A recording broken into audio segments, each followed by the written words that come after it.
Alhamdulillah Rabbil Alamin. Wassalatu wassalamu ala ashrafil anbiya wal mursalin wa ala alihi wa sahbihi ajma'in. Subhanaka la ilma lana illa ma 'allamtana innaka antal alimul hakim. Wa la haula wa la quwwata illa billahil aliyyil azim. Yang pertama-tamanya saya terima kasih halaqah tadabbur Al-Quran. Mudah-mudahan kumpulan ini membawa keberkatan dan juga program-program juga akan dapat bantu kita untuk sama-sama memahami, menghayati Al-Quran. Jadi saya sekali lagi mengucapkan terima kasih dan kepada semua yang hadir pada petang ini. Mudah-mudahan petang kita walaupun hampir berbuka, kita dapat mengisikan ruang yang sangat baik ini dengan kita mempelajari ataupun mendalami Al-Quran. Jadi untuk pembentangan saya pada petang ini, saya ingat saya nak share sikit slide mungkin boleh membantu untuk memudahkan cara. Jadi tadi berkaitan dengan ayat yang dibacakan tadi daripada surah Muhammad, bahawa Allah Subhanahu Wa Taala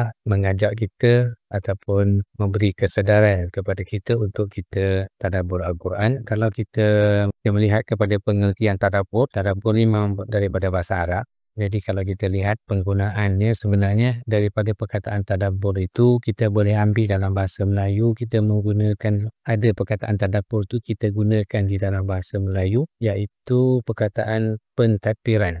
Jadi pentadbiran itu berasal daripada dabbara yudabbiru tadbiran. Jadi kita kata pentadbiran. Kalau kita melihat kepada proses tadabbur ini, tadabbur adalah mengarahkan usaha untuk melihat, memahami dan merenungi sesuatu secara mendalam. Maksudnya kita sesuatu tu kita pandang, kita renungi, kita hayati secara mendalam hingga kita dapat merhati apa akibat daripada perkara tersebut. Itu namanya tadabbur. Kedua, tadabbur Al-Quran, penghayatan terhadap ayat-ayat Al-Quran dengan maksud untuk memahami kekuasaan dan keagungan Allah serta membuka hati dan fikiran manusia. Ini secara khusus untuk kita tadabbur, memberi kesan kepada tadabbur itu kena ada perasaan tentang kebesaran Allah Subhanahu Wa Taala. Nanti saya akan uraikan cara yang disadangkan oleh Imam Ghazali. Jadi antara manfaat tadabbur, meningkatkan keimanan, mendapat hikmah dari kisah-kisah kaum-kaum yang terdahulu, mententeramkan hati, bertambahnya kebersyukuran dan lain-lain. Manfaat daripada tadabbur ini dia tidak terhenti. Maksudnya kita akan dapat manfaat daripada tadabbur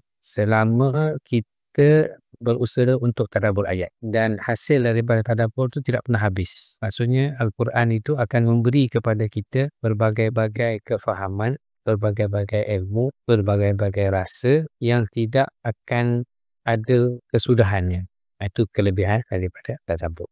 Bila kita merujuk kepada ayat selain daripada ayat surah Muhammad tadi, contohnya dalam surah Sad, Allah Subhanahu Wa Taala menegaskan, A'udzubillahi minasyaitonirrajim, kitabun anzalnahu ilaika mubarakun. Jadi ini adalah sebuah kitab yang kami turunkan kepadamu penuh dengan keberkatan. Berkat ini bermaksud, perkataan berkat yang kita kata berkat itu, berkat adalah sesuatu yang bertambah.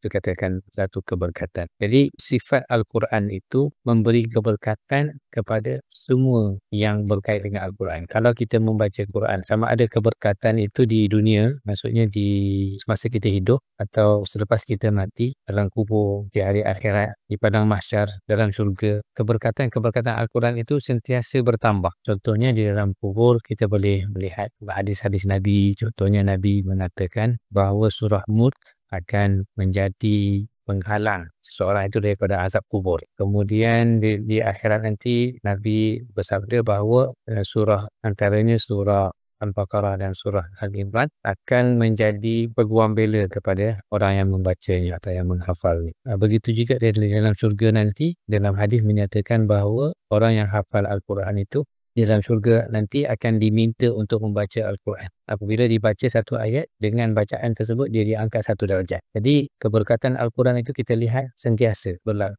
Keduanya, di dalam ayat ini Allah Subhanahu Wa Taala supaya mereka memperhatikan ayat-ayatnya. Ini yang dikatakan tadabbur, dan agar orang yang mempunyai fikiran mendapat pelajaran, ilmu. Jadi ilmu Al-Quran itu membawa keberkatan. Kemudian Allah Subhanahu Wa Taala minta kita supaya kita tadabbur. Hasil tadabbur itu kita akan mendapat ilmu. Ilmu yang kita dapat melalui tadabbur Al-Quran ini bukan sahaja ilmu pada ilmu biasa, ilmu yang dicapai oleh ilmuwan. bukan saja ilmuwan, sama ada dia Islam ataupun tidak Islam, tetapi ilmu yang dihidangkan oleh Al-Quran ini akan menembusi sehingga ilmu yang kita katakan ilmu kita ada zahir, kita ada batin. Jadi Al-Quran itu akan memberi ilmu kepada dua-dua unsur tersebut, dua-dua elemen tersebut. Sama ada elemen ilmu yang zahir ataupun yang berkaitan dengan alam yang zahir ataupun alam yang batin. Dan yang batin termasuk jiwa kita ataupun alam akhirat ataupun alam tentang sifat-sifat Allah Subhanahu Wa Taala. Jadi ilmu Al-Quran ini terlalu luas. Dia akan memberi kepada kita dalam berbagai-bagai bentuk sudut. Ini daripada ayat surah Jumu'ah. Antara tujuan yang Allah Subhanahu Wa Taala utuskan Nabi Muhammad sallallahu alaihi wasallam, Allah Taala berfirman, kami mengutuskan kepada kamu seorang rasul dari kalangan kamu, yaitu Muhammad sallallahu alaihi wasallam, yang membacakan ayat-ayat kami kepada kamu. Jadi membacakan ayat ni Al-Quran dan membersihkan kamu dari amalan syirik dan maksiat. Jadi ini proses. Jadi kita membaca Quran, kita dapat Al-Quran, kita akan beramal dengan Al-Quran. Proses ni kita akan membersihkan diri kita. Ataupun Al-Quran itu akan memberi panduan bagaimana kita nak membersihkan diri kita, dan yang akan mengajar kamu kandungan kitab Al-Quran serta hikmah kebijaksanaan dan mengajarkan kamu apa yang kamu belum ketahui. Ini antara kelebihan Al-Quran. Kemudian Allah Subhanahu Wa Taala juga menceritakan kepada kita tentang ahli kitab, cara mereka berinteraksi dengan kitab-kitab termasuk Al-Quran. Orang-orang yang kami berikan kitab kepada mereka sedang mereka membacanya dengan sebenar-benar bacaan, tidak mengubah dan memutarkan maksudnya. Mereka itulah orang-orang yang beriman kepadanya. Jadi ayat ini sebenarnya uraiannya agak panjang, tapi ringkasnya adalah orang yang baca Al-Quran itu bukan sahaja mereka membaca, tetapi mereka mengikut apa yang mereka baca. Mengikut di situ bermaksud dia beramal dengan isi kandungan. Jadi golongan inilah yang diiktiraf oleh Allah Subhanahu Wa Taala sebagai orang yang membaca ataupun yang tilawatul Quran. Sebab perkataan tilawah itu adalah bacaan yang mengikut apa yang dibaca, bukan sekadar bacaan semata-mata. Baik, untuk proses ataupun bagaimana kita nak tadabbur, saya petik daripada kitab Ihya Ulumuddin daripada Imam Ghazali. Dalam kitab ini ada satu tajuk kitab Imam Ghazali ini, kitab Ihya, kita sedia maklum yang mempunyai berbagai-bagai perbincangan, dipecahkan kepada 4 ibadat, adat, munjiat dan muhlikat. Jadi dalam bab ibadat tu Imam Ghazali telah menerangkan bagaimana cara tilawah yang sebenar. Jadi dia uraikan yang pertama adab kelebihan dan ancaman tentang pembaca Al-Quran, adab zahir, adab batin, kemudian kefahaman makna Al-Quran. Dalam kitab tilawah ini ada adab batin. Jadi saya pilih daripada perbincangan itu, saya pilih adab batin. Jadi di dalam adab batin ini, dalam bab tilawah ini, Imam Ghazali memberi satu gambaran macam mana Al-Quran itu dipelihara. Jadi salah satunya adalah melalui mushaf, bacaan dan hafalan. Dan Imam Ghazali pecahkan kepada bacaan tilawah itu kepada adab zahir dan adab batin. Kalau melihat kepada perbincangan Imam Ghazali dalam kitab tilawah, dia menghuraikan beberapa perkara lah. Mana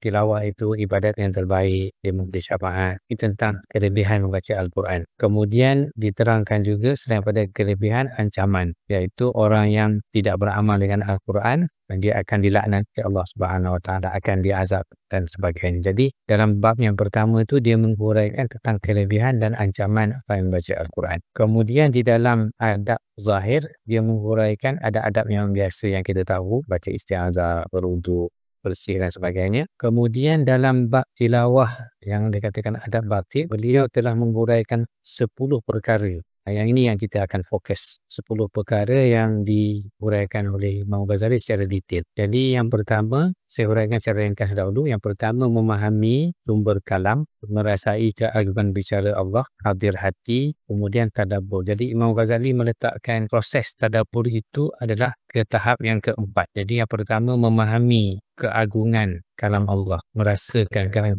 Allah, itu yang pertama. Nanti saya akan hurai sebentar lagi kalau ada masa. Kemudian menghayati makna perkara yang menghalang daripada mendapat kefahaman maksimum. Kemudian pengkhususan, ke-9 meninggalkan kesan, mana terkesan dengan bacaan ayat Quran itu. Kemudian meningkatkan perasaan dalam pembacaan. Yang akhir sekali, tidak memandang diri. Maksudnya dia tidak merasakan dia walaupun dia baca Quran, dia banyak amalan, dia tidak merasakan semua itu daripada diri dia sendiri, tetapi dia merasakan semuanya adalah kurnia Allah Subhanahu Wa Taala.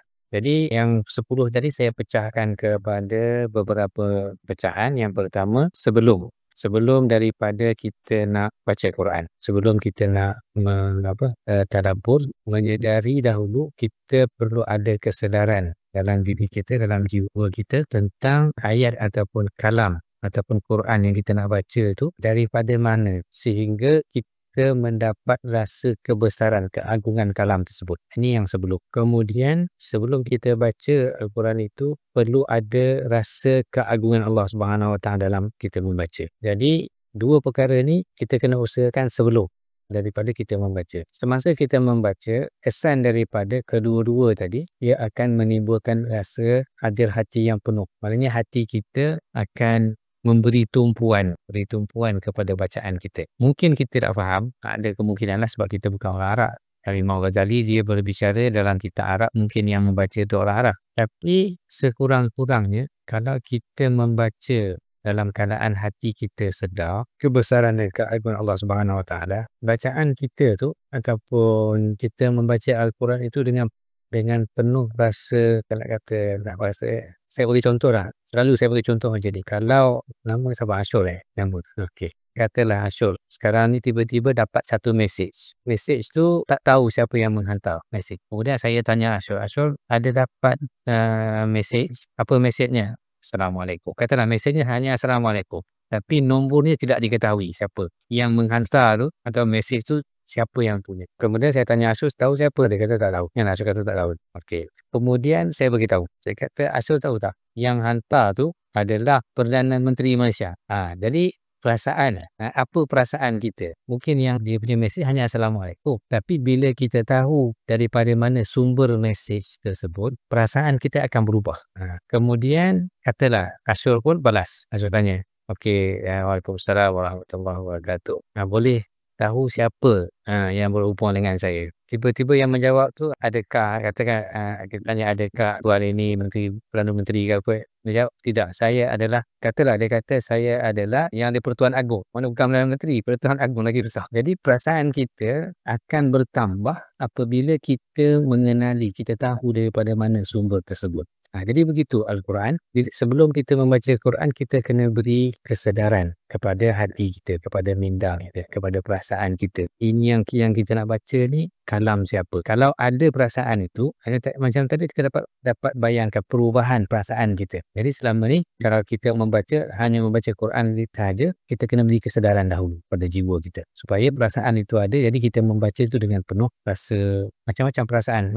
Maknanya kalau kita dapat menghadirkan keagungan Allah Subhanahu Wa Taala sebelum kita membaca, pada sudut mana kita memandang kebesaran itu, di situlah timbulnya rasa kesedaran dalam hati kita. Dan perasaan itu berubah daripada masa ke semasa. Maksudnya ada masa kita merasakan Allah Ta'ala itu Tuhan. Kan nama-nama Allah Ta'ala tu banyak, ada 99. Dan Allah Ta'ala sebenarnya Allah Ta'ala sentiasa menzahirkan kepada kita nama-nama tersebut. Ada kala Allah Ta'ala menzahirkan Rahman pada kita. Ada kala Allah Ta'ala menzahirkan sifat perkasanya pada kita. Ada kala Allah Ta'ala menzahirkan sifat-sifat yang lain. Sebenarnya nama-nama Allah Ta'ala tu selalu Allah Ta'ala zahirkan pada kita, tapi kita sahaja tidak memberi perhatian. Jadi bila kita tukar pandangan kita ataupun pandangan hati kita kepada apa yang berlaku pada diri kita setiap hari, kita akan dapat rasakan sifat-sifat Allah Subhanahu Wa Taala yang Allah Taala zahirkan pada diri kita, pada lingkungan kita. Sebab Allah Subhanahu Wa Taala tunjukkan semua sifat-sifat tersebut kepada kita. Jadi dengan kita memandang sifat tersebut, kita akan dapat reflect kepada keagungan Allah Subhanahu Wa Taala. Jadi bila kita merasakan keagungan Allah Subhanahu Wa Taala, bacaan kita itu akan memberi kesan kepada hati kita. Contohnya kalau ketika kita sedih, ketika kita ditimpa musibah, apa yang kita nak pandang daripada sifat Allah Subhanahu Wa Taala? Kita memandang Allah Taala itu Tuhan yang memiliki segala-galanya, yang memiliki keagungan. Yang kita ni adalah hamba Allah Subhanahu Wa Taala yang lemah. Jadi daripada situ kita akan rasa untuk bergantung hanya kepada Allah Subhanahu Wa Taala. Ketika kita kena ditimpa musibah, ada satu contoh yang saya masih ingat pernah dalam pembacaan kita.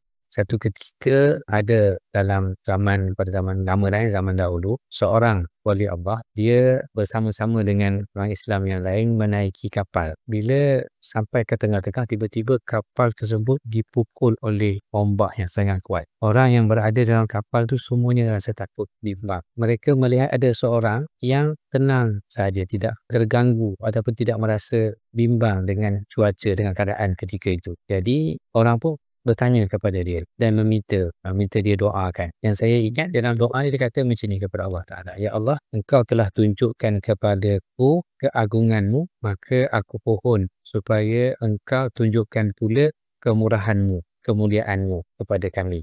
Serta merta angin berhenti. Jadi apa yang kita dapat pelajari daripada peristiwa ini ialah orang tersebut dalam apa keadaan pun dia melihat keagungan Allah Subhanahu Wa Taala, kemurahan Allah Subhanahu Wa Taala. Kalau dia ditimpa musibah pun dia menganggap bahawa Allah Taala nak menunjukkan kehebatannya, menunjukkan keagungannya. Jadi ini yang memberi kesan kepada bacaan kita. Kemudian hasil daripada kehadiran hati itu, hasil daripada rasa keagungan itu, hati kita akan rasa hadir. Hadir di sini kalau kita tidak faham pun, kalau rasa keagungan itu ada, hati kita akan bertambah iman kepada Allah Subhanahu Wa Taala. Mungkin kita pernah bertemu dengan orang yang mendengar Al-Quran, dia tidak faham Al-Quran, tetapi hatinya rasa hiba, hatinya rasa sedih, hatinya rasa takut pada Allah Subhanahu Wa Taala. Dia tak faham, tapi dia dapat rasa.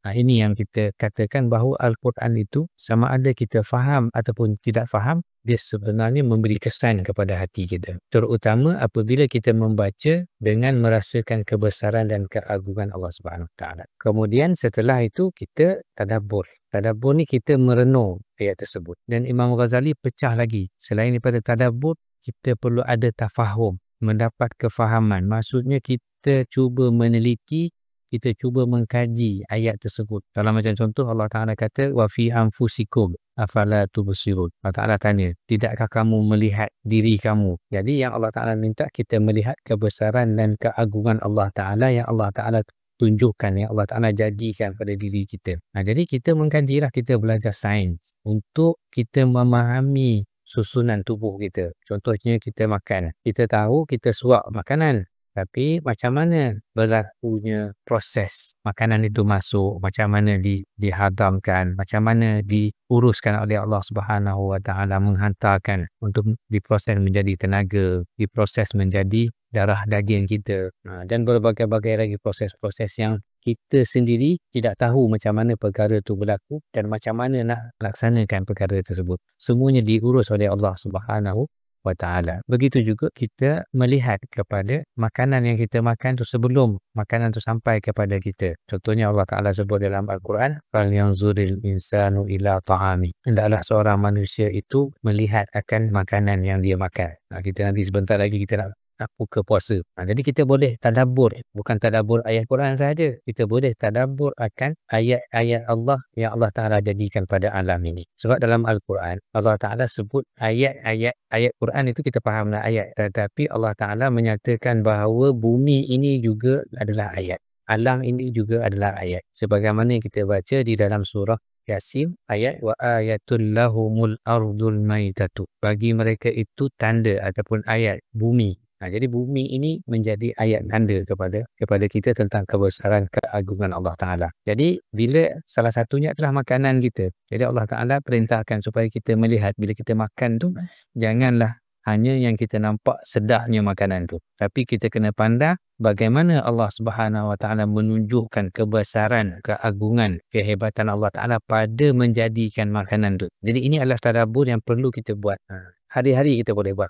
Dan hari kita perlu buat supaya kita dapat menyedarkan diri kita tentang kehebatan dan keagungan Allah Subhanahu Wa Taala. Kemudian perubahan kepada diri kita. Saya ringkaskan. Yang ni ada 3 lagi. Saya ringkaskan. Jadi yang pertama, perubahan kesadaran. Setelah kita tadi membaca dengan tadabbur, kita kena rasakan bahawa ayat yang kita baca tu, contoh yang tadi Allah Ta'ala kata, "Tidakkah kamu melihat diri kamu?" kita kena khususkan, maksudnya kita kena tujukan ayat itu kepada kita. Jangan kita ayat ni diturunkan untuk Rasulullah. Jadi Rasulullah yang buat. Kita kena rasakan bahawa Allah Ta'ala tujukan ayat itu kepada kita. Jadi kita yang kena buat. Kemudian kesan lagi diri kita daripada ayat yang kita baca. Contohnya pada program ini. Selepas daripada kita membaca beberapa ayat tadi, apa kesannya? Apa yang berlaku pada diri kita? Contoh tadi, Allah Ta'ala perintahkan supaya kita melihat makanan kita. Lepas ni, bila kita melihat makanan, ada kesan apa-apa tak pada hati kita? Memberi kesan,